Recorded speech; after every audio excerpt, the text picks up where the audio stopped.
presence of the expert Himalaya, that is the man who knows by experience so many years in the field, which plants are ready to be harvested. In our region, harvest is said Hima, H-I-M-A, which means the process of selecting first the plant and then peeling the leaves off in order to have the head of the plant ready.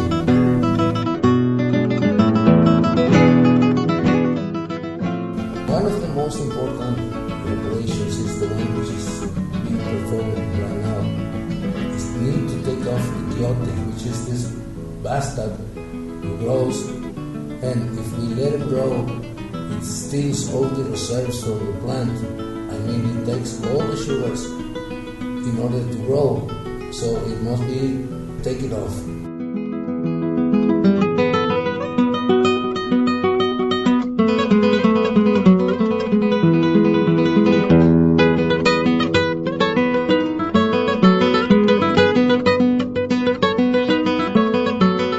In order to make the plant to do its process as any vegetal,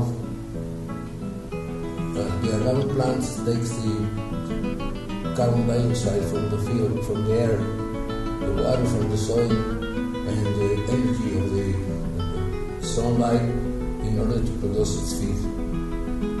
Right now, we can see our Himalaya doing the principal, I will say the main operation in the field. Once he and me choose the right plant, which is on the maturity point in order to be Himada, he starts taking first all the leaves in order to avoid being hurt by the thorn of the plant, and then he starts peeling it off from the root and the leaves. It is very important that he cleans out all the leaves, because in the bottom of the leaf there are waxes which can produce later a turbidity on the tequila. This is why he is peeling it to the extreme point in order to take it off, but not to take away some of the sugars.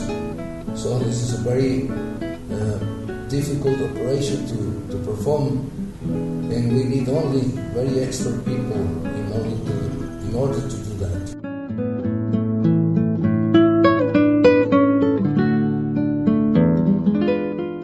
As you can see, he's turning the plant around in order to. We asked him to open it in order to show you how clean the agave is. It is not contaminated.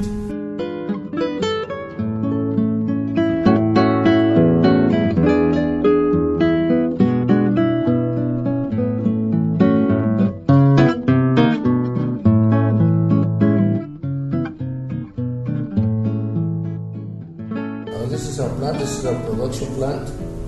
You can see now the agave arriving from the field into the plant. In the bottom, you can see the autoclave, which is the oven where the agave is going to be cooked. But first, we have to cut it in small pieces in order the heat enters the whole plant, the whole piña, to convert the inulina, which is the raw material in the plant, to produce the sugar. But also, we have to take off the tip of the plant, which is he is doing now.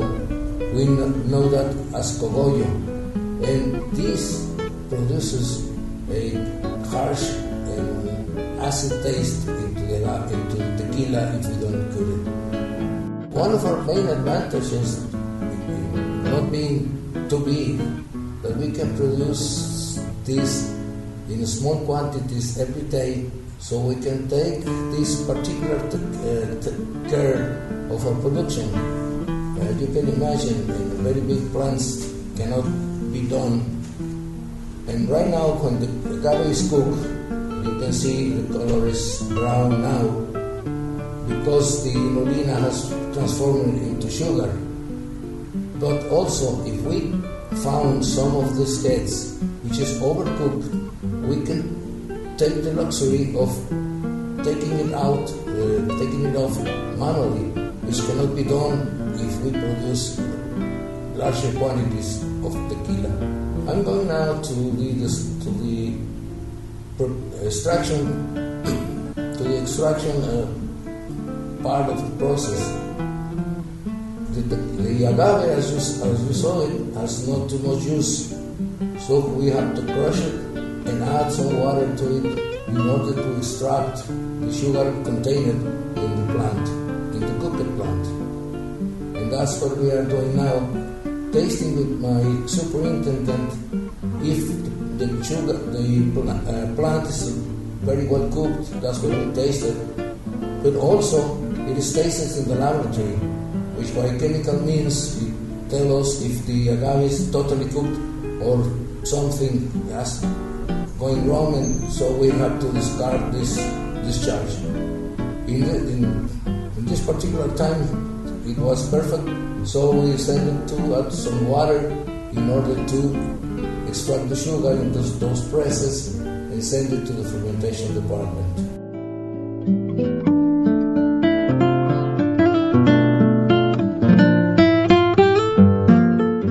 My superintendent is always with me because we do not want that all the responsibility falls on only one man. So he is always with me.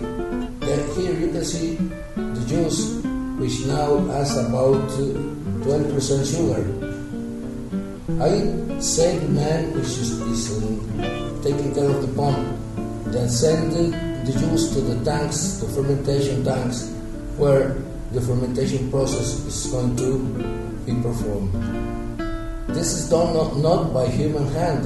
This is done by the yeast, Saccharomyces cerevisiae yeast, which transform the juice, the sugar juice, into alcohol and carbon dioxide. That's why you can see those bubbles. So these bubbles are carbon dioxide, and as I told you, the rest of the sugar is converted into alcohol.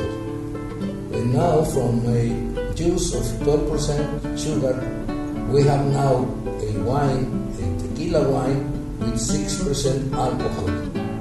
The rest was transformed into carbon dioxide and was out.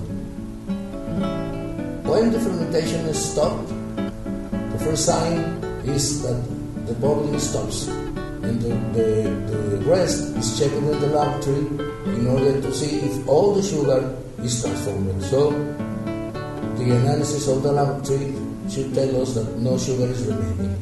And this is the distillation equipment, hot stills. As you can see, it's made from stainless steels because we do not need the copper which is used in the rest of the distillation process, because the tequila does not produce the organic acids and the fatty acids that is removed with the copper in the rest of the brandy, cognac or whiskey process. As I told you, tequila does not produce this fatty acid, so we do not need to use copper, and we prefer to use stainless steel, which is much more sanitary and much more easy to clean. The distiller, the master distiller, is master distiller because he is the one which operates the stills every day. He takes a sample, and he, my superintendent, and myself taste and be sure that the tequila is in the right process, in the right time to make the cuttings. In the first distillation, we do not cut nothing, we only recover alcohol. And then this first distillation is returned to the repository in order to redistill. Right now, we are checking the water. In order to, we produce a tequila with 59% alcohol, and we need to reduce it to 40%, which is the alcohol content which is needed and required by American law. But that water must be totally clean and totally without odor and without any single traces of minerals or salts on it. And that's what we are doing now. We check it also by smelling and with a continumeter that tells us that no sugar, no salts are in there. So we have to take care of the water because we had some water I started to go to the distiller, and our water was bad, our tequila could be ruined.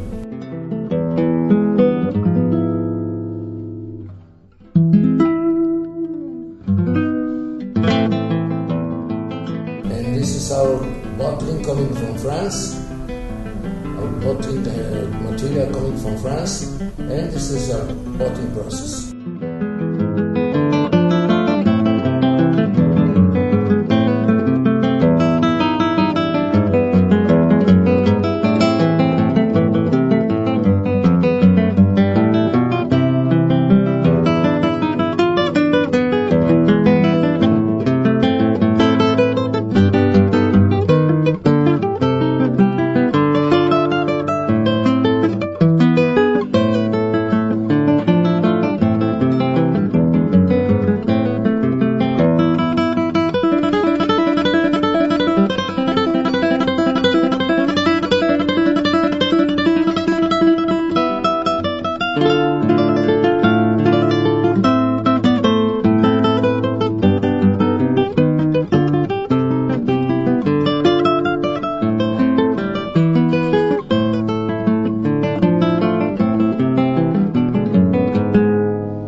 Check our barrels. The tequila, after its distillation, has two ways. One, for silver, it goes to the bottle directly, but first we prepare it with water in order to have the alcohol content right, and the rest goes to barrels. What I mean is we put tequila, white tequila, just out of the stills in those barrels. For our reposado, we use American oak tequila, custom made and new for us. Our tequilas, our barrels, has not contained anything known before they are filled with our tequilas.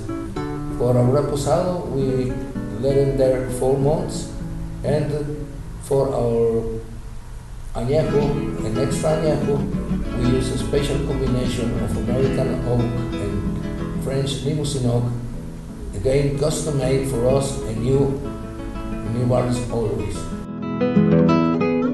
Right now, we are preparing the final test in order to put our tequilas in the market. Since the last and final test our product has submitted to in the market is by tasting and smelling. We have to test and smell in order to be sure that our tequilas are always the same.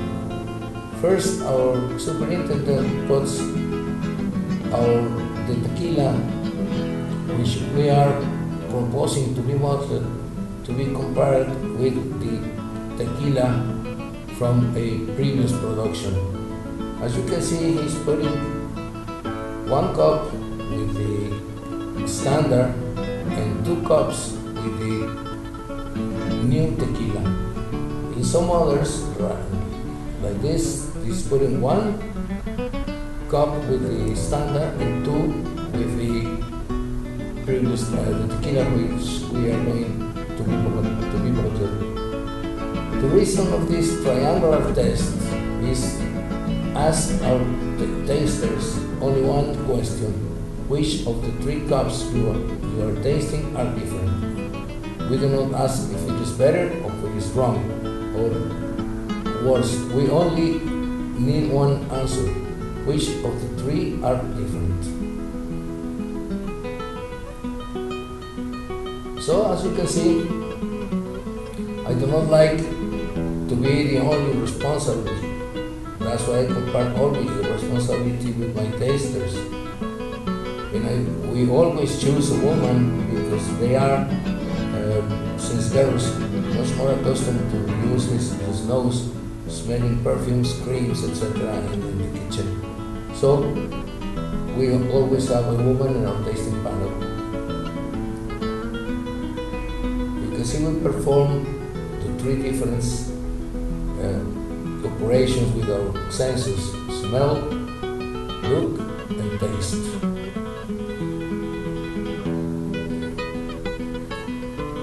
We take a small sip and then spit it out, of course not to get drunk. And we only, as you see, we are checking and signaling which of the 3 cups are different. You can see each one of us performs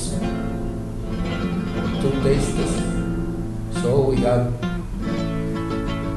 6 answers instead of 1, in order to be sure, as I am repeating, that our tequilas are always the same. Right now we are performing it with the añejo.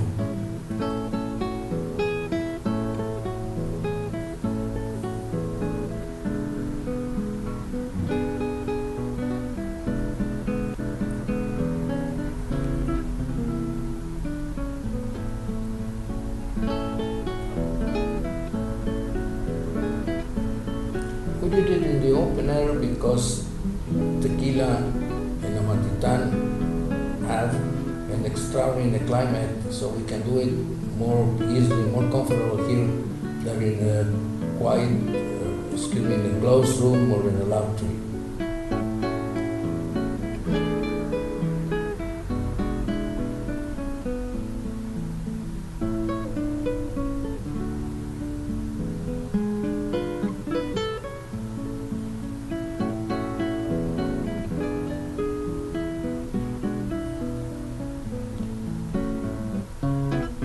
Once the test is done and all the results are described, our superintendent picks it up in order to send it to the laboratory in order to be checked.